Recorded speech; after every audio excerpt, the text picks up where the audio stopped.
ఓం శాంతి, ఓం శాంతి, ఓం శాంతి. అందరూ బాబా స్మృతిలో ఉన్నారా? ఈరోజు మనము యజ్ఞ ఆదివత్సలైన రమేష్ భాయ్ బ్రహ్మబాబా గురించి ఏం చెప్పారో విందాము 2 నిమిషాలు. బ్రహ్మబాబా లౌకిక పరివారాన్ని త్యాగం చేయలేదు, కానీ దానిని కూడా అలౌకిక పరివారంగా రూపాంతరం చేసి, అనగా దానికి పూర్తి తోడు నిర్వహించారు.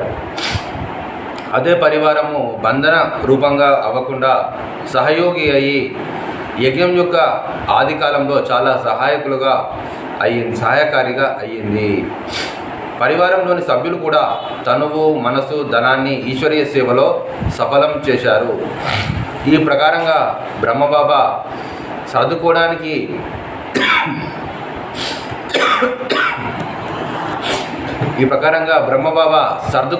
తోడుగా సఫలం చేసుకునే దృష్టికోణాన్ని తమదిగా చేసుకున్నారు. దానికి లక్ష్య ప్రాప్తి యొక్క పురుషార్థంలో తీవ్రత వచ్చింది.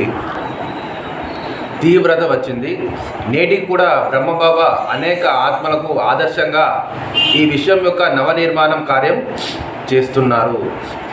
నేను కూడా సాకార బ్రహ్మతో ఈశ్వరీయ సేవలో నా జీవితాన్ని సఫలం చేసుకోవాలని అనుకుంటున్నానని చెప్పాను. అప్పుడు బ్రహ్మబాబా, నీ వద్ద లౌకికంగా ఏ జ్ఞానమైతే ఉందో అది ఈశ్వరీయ సేవలో సఫలం చేయమని చెప్పారు. ఆ జ్ఞానాన్ని త్యాగం చేసే అవసరం లేదు. ఆ జ్ఞానాన్ని లౌకికం నుండి అలౌకికంగా రూపాంతరం చేయమని, అనగా దాన్ని ఈశ్వరీయ సేవలో వినియోగించి సఫలం చేయమని అన్నారు.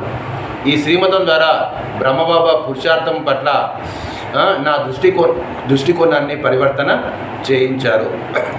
అంటే ఇది బ్రహ్మబాబా ఏం చేశారు? తనకున్న పరివారాన్ని కూడా, లౌకిక పరివారాన్ని కూడా అలౌకికంగా పరివర్తన చేశారు. మనం కూడా మన పరివారాన్ని కూడా, లౌకిక పరివారాన్ని కూడా అలౌకిక పరివారంగా భావించాలి. మన ఇల్లు దేవాలయం కూడా, మన ఇల్లును కూడా ఒక గీత పాఠశాలగా భావించాలి అని ఈరోజు మనము నేర్చుకుంటున్నాము. అచ్చా, ఓం శాంతి. మధురాతి మధురమైన ఆత్మిక తండ్రికి, ఆత్మిక పిల్లల యొక్క ప్రియ స్మృతులు మరియు నమస్తే. ఓం శాంతి.